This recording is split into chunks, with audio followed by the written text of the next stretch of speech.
I'm Judy Campbell. I'm here this morning in front of my icons to give you a glimpse into the hearts of the peoples involved in the crisis in Ukraine. I guess you can say that I'm part of your visual support this morning as well, and I will give you a glimpse into my own heart. You see, I am an Eastern Orthodox Christian from the line of Russian Orthodoxy, as is Ukraine. Because of this tie, I was watching this crisis unfold long before it ever hit the 6 o'clock news. I somewhat feel like the little girl during the Civil War who watched one brother march off to fight for the Northern Army while the other brother marched off to fight for the Southern Army. I watch my Orthodox brothers fight and kill one another and destroy our magnificent Orthodox churches. And my heart screams over this, and I've thought often about ways to stop this crisis. I've considered economic sanctions. Do I think economic sanctions will stop this? The simple answer is no, I do not. During this morning's briefing, I would like to give you 3 reasons why.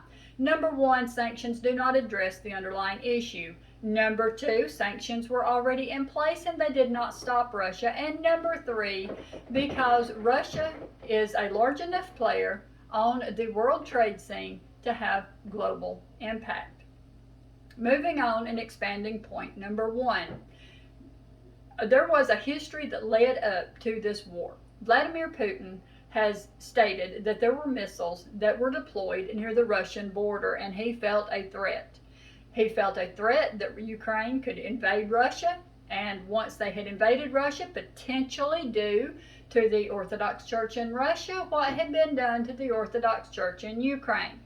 He outright stated in a New York Times article in December of 2021 that what it was going to take to stop him is for Ukraine to agree that they would not join NATO. He wanted a guarantee. And sanctions do not address this. Moving on to point number 2. According to the International Trade Commission, there have been sanctions against Russia since 2014. Furthermore, the United States warned that if Russia went forward with the first attack, that those sanctions would be expanded.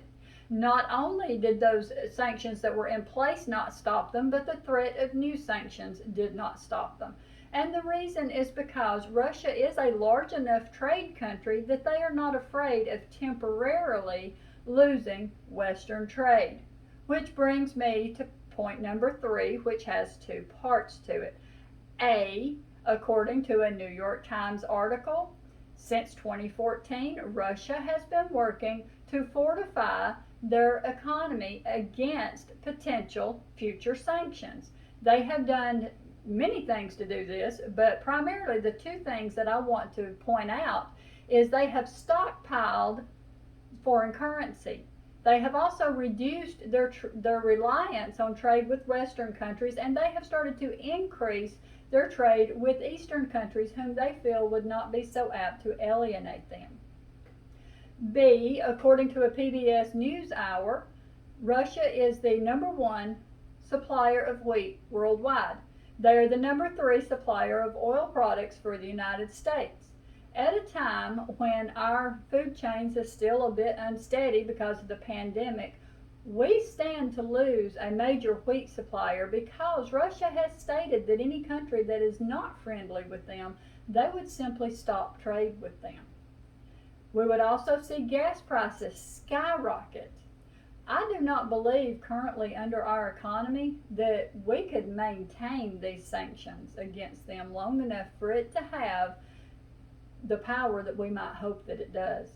You put A and B together and you create an economic fortress from which Russia is not going to feel these sanctions quite as strongly as we might hope that they did.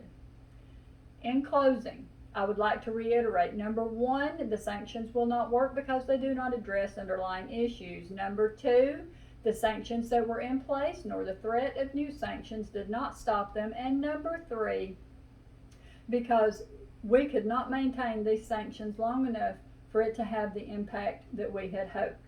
Professor and fellow students, thank you for your time. This concludes this morning's briefing.